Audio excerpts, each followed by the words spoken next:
गांधी और नेहरू फैमिली ने की। क्या आप समझ सकते हैं कैसे हमारे लीडर रहे होंगे जो रक्षक थे और भक्षक बन गए? क्या वो हमारे संविधान का काला दिन रहा होगा जब पूरे देश में जो है संवैधानिक अधिकार छीन लिए गए थे? फिल्म इंडस्ट्री में से मेरे फंड्स रोक दिए गए, मेरी फिल्म को रोकने के लिए कितनी साजिशें की गई।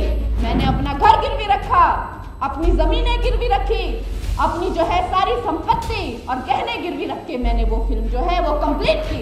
ये जो 25 जून का दिन है, ये हमारे इतिहास में एक काले धब्बे की तरह जो है हमें निहारता है और हमें जो है एक बात विशेष रूप से याद दिलाता है कि क्या होता है जब इस देश में जो है सत्ता सिर्फ एक इंसान, एक परिवार या एक ही पार्टी के हाथों में पूरी तरह से दबोच ली जाती है।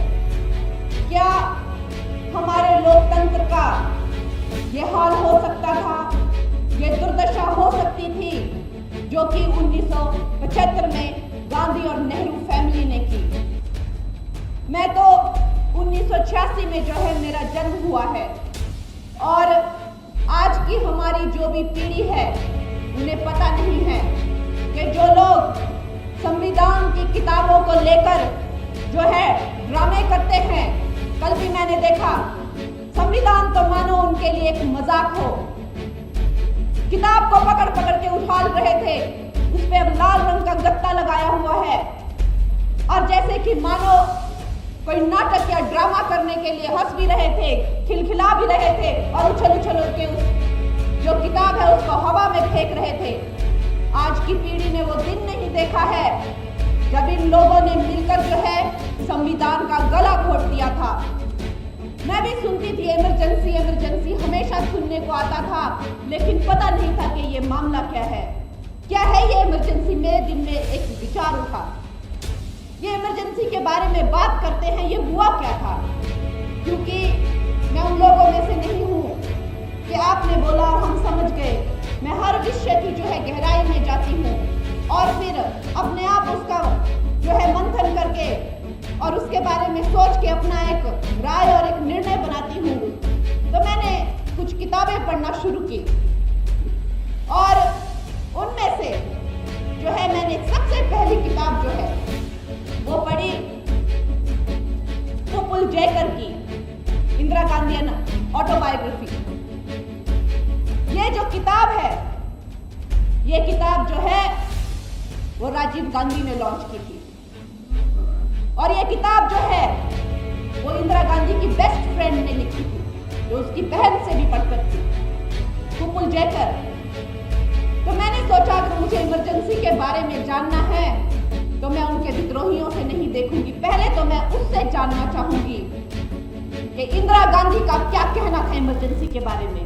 ये ऐसी मेरी विचारधारा है क्योंकि मैं जानती हूं कि विद्रोही किस तरह की बातें करते हैं और किस तरह का इतिहास लिखते हैं। तो मैंने कहा कि मैं उनसे नहीं जानूंगी जो इंदिरा गांधी का जो है वो विरोध करते हैं, मैं उनसे जानूंगी जो इंदिरा गांधी के जो है अपने हैं। तो मैंने सबसे पहले जो वो बुक पकड़ी उसका नाम है Indira Gandhi an autobiography by Pupul Jayakar और आपको उसमें जान के हैरानी होगी कि उसमें इंदिरा गांधी जो है वो सारे विपक्ष को जो है जेल में कैद करने के बाद जेपी नारायण जैसे महान नेता जिनके गोद में वो पली बड़ी है, जिनकी गोद में वो खेली है, उनको रातों रात जो है टॉर्चर करके जेल में मार मरवा के जॉर्ज फर्नांडिस जैसे न जाने कितने युवा नेताओं को उल्टा लटका लटका के मारने के बाद अटल बिहारी जी और न जाने एल के अडवाणी जी जैसे जितने भी कोई विपक्ष जब देश में नहीं रहा और सिर्फ इंदिरा गांधी और उसका बेटा जब रह गया तो आपको जान के हैरानी होगी कि उसने अपनी पुस्तक में कहा कि पुपुल मेरे सपनों में एक ऐसी भयानक क्रूर चुड़ैल आती है जिससे मुझे डर लगता है, जिसे देख के मेरा दम घुटता है और मुझे लगता है वो चुड़ैल मुझे मार जाएगी। ये इंदिरा गांधी का कहना है। तो पुपुल कहती हैं कि वो मेंटली इतनी अनस्टेबल हो गई थी क्योंकि देश जो है खुली जेल बन गई थी और उन्हें पता नहीं था कि ये उन्होंने शुरू तो कर दिया है उन्होंने और उनके बेटे ने, लेकिन अब इसे खत्म कैसे करना है। और उसी बुक में से मैं एक और कोट आपको बताती हूँ। जब वो अपने गुरु के पास गई, जिडू कृष्णमूर्ति के पास जब वो गई तो जिडू ने उन्हें फटकार लगाई और उन्होंने कहा कि ये जो देश है इंदिरा, तुमने इसे जो है खुली जेल बना दिया है। क्या ये करके इस देश ने तुम्हें प्रधानमंत्री बनाया था, एक माता के स्थान पर रखा था तुम्हें, तुम तो रक्षक की जगह भक्षक बन गई। इंदिरा गांधी, तुम जो हो, तुम प्रधानमंत्री के जो है दायित्व को निभाओ और ये इमरजेंसी को जो है बंद करो। तो आपको जान के हैरानी होगी और फिर से मैं ये कोट उसी पुस्तक से बता रही हूँ जो पुपुल जयकर ने लिखी है और राजीव गांधी ने लॉन्च की है और इंदिरा गांधी जी की सहमति से ये लिखा गया है। तो उन्होंने कहा, रोते हुए कहा कि जिडू, ये जो पावर सत्ता है ये एक क्रूर जानवर की तरह है और मुझे लगता है कि मैं ये क्रूर जानवर पे सवार हूं, लेकिन अब मुझे पता नहीं है कि इससे उतरना कैसे है।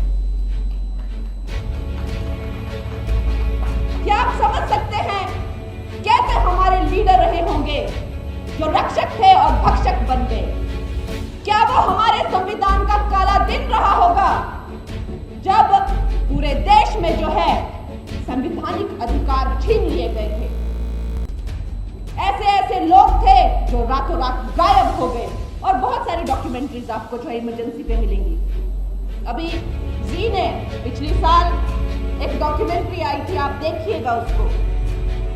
उसमें एक पिता जो है वो अपने पुत्र का जो है वो कब से खोज रहे हैं, वो गायब है 75 से और उन्होंने जो है सरकारी नौकरी थी उनकी, रिटायरमेंट के बाद उन्होंने ये पूरा अपना एक मिशन बनाया कि मैं अपने बेटे को ढूंढ कर रहूंगा। आखिर वो गया कहाँ, उसके साथ हुआ क्या? मर ही गया होगा, लेकिन कैसे मरा, कहाँ उसकी लाश है, किसने उसे जलाया, किसने उसे दफनाया? तो उन्होंने जो है उस हवलदार के पास गए जिसने उन्हें उठा लिया था। वो एक स्टूडेंट लीडर था और वो जनता पार्टी का स्टूडेंट लीडर था। तो जिस हवलदार ने उसे उठाया था अब वो भी रिटायर हो गया था। तो कहीं ना कहीं उन्होंने उसको कॉन्फिडेंस में लिया कि भाई तू बता। वो कहता था मुझे नहीं पता कहाँ है कहाँ नहीं। तो उन्होंने कहा कि नहीं तू बता के इसके साथ क्या हुआ। जो जब वो रिटायर हो गया तो उसने रो रो के जो है उसको पूरी दास्तां बताई कि हमें संजय गांधी के फोन आते थे कि टॉर्चर करो, लोगों की लिस्ट दी जाती थी कि इनका जो है वो स्पेशल टॉर्चर होना चाहिए। तो वैसे ही उस नवयुवक का इतना टॉर्चर किया कि वो नवयुवक जो है वो मर गया। तो वो पिता बिलख बिलख के रोने लगा और कहा तो फिर उसकी लाश का क्या किया? तो फिर वो बताए ना कि उसकी लाश का क्या किया। तो फिर उन्होंने हाथ पैर जोड़कर उसको पूछा कि भाई उसकी लाश का क्या किया। तो उसने कहा कि देखिए हम उन्हें जला तो सकते नहीं थे क्योंकि जनता की भी हम पर नजर थी, उन्हें दफनाया भी नहीं जा सकता था। तो जो एनिमल फैक्ट्रियां थी जहां एनिमल का मीट बनता है, कीमा बन जाता है, वहां हम उन लाशों को भेज दिया करते थे और उनका कीमा बनाकर जो है वो एनिमल टेस्टिंग और उसका बेच दिया करते थे। आज ये लोग संविधान की बात करते हैं, इनको शर्म नहीं आती है। किस संविधान की बात करते हैं जिसको ये गांधी परिवार कब का निगल चुका है, कुचल चुका है। जेपी नारायण जी जो है वो इंदिरा गांधी को हिंदू कहते थे और जब अपने जिसको वो पिता तुल्य कहती थी उनको जो है इतना टॉर्चर किया जेल में कि जेल से निकलने के बाद उनकी भी मृत्यु हो गई। ना जाने कितने लोग जो है वो मर गए। 10 लाख से ज्यादा लोगों को कैद किया था और ऐसे कई लोग हैं अभी भी। जो हमारी फिल्म इमरजेंसी जिसकी आज हमने घोषणा की है वो 6 सितंबर को आ रही है, उसमें ये सब तथ्य जो है वो दिखाए जाएंगे ताकि जो आज की जो पीढ़ी है इन लोगों के चेहरे पहचाने कि इन लोगों की क्या नीयत है। ये जो गांधी फैमिली है, ये हमारे देश को जो है अपने बाप दादाओं की जागीर समझती है। ये समझती है कि इस देश के साथ हम कुछ भी कर सकते हैं, और इनका ये जो काला धंधा है ये आज तक इनका शुरू है। लेकिन शर्म की बात यह है कि आज ये अपने काली करतूतों के लिए फिर से जो है संविधान का सहारा ले रहे हैं। इनका भांडा फोड़ने के लिए ही मेरे मन में एक विचार आया कि हमारी पीढ़ी को कैसे पता चलेगा कि इमरजेंसी क्या थी। इसलिए मैंने जो है एक फिल्म बनाई इमरजेंसी करके, और आपको इस बात को जान के दुख होगा कि फिल्म इंडस्ट्री में से मेरे फंड्स रोक दिए गए। मेरी फिल्म को रोकने के लिए कितनी साजिशें की गई। मैंने अपना घर गिरवी रखा, अपनी जमीनें गिरवी रखी, अपनी जो है सारी संपत्ति और गहने गिरवी रख के मैंने वो फिल्म जो है वो कंप्लीट की। और 6 सितंबर को जब ये फिल्म आएगी, मैं ये नहीं कहती कि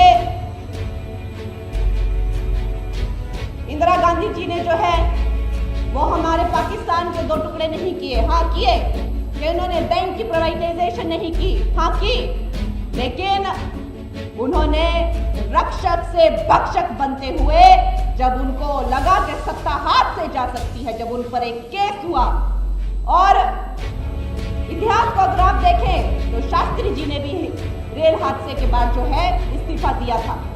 कई नेताओं ने इस्तीफा दिए थे, लेकिन ये जो गांधी फैमिली है ये जो है सत्ता की ऐसी भूखी है कि जब उनसे इस्तीफा मांगा गया, वो केस हार गई, तो वो रक्षक से 1 मिनट में भक्षक बन गई और उसने सारे देश को जो है वो जेल बना दिया। और आज इनकी एक काली करतूतें देखने को मिलती है। जब सत्ता नहीं मिल रही है तो ये लोग जो है देश के टुकड़े करने पर आ गए हैं। हर जगह के टुकड़े, चाहे वो पाकिस्तान हो, पाकिस्तान जो है वो, चाहे वो यहाँ पर जो बंगाल हो या चाहे वो पंजाब हो, हर जगह टुकड़े करने। ये क्या, ये इनकी यही सोच है कि अगर हमारे हाथ नहीं आएंगे तो हम खत्म कर देंगे। ये जो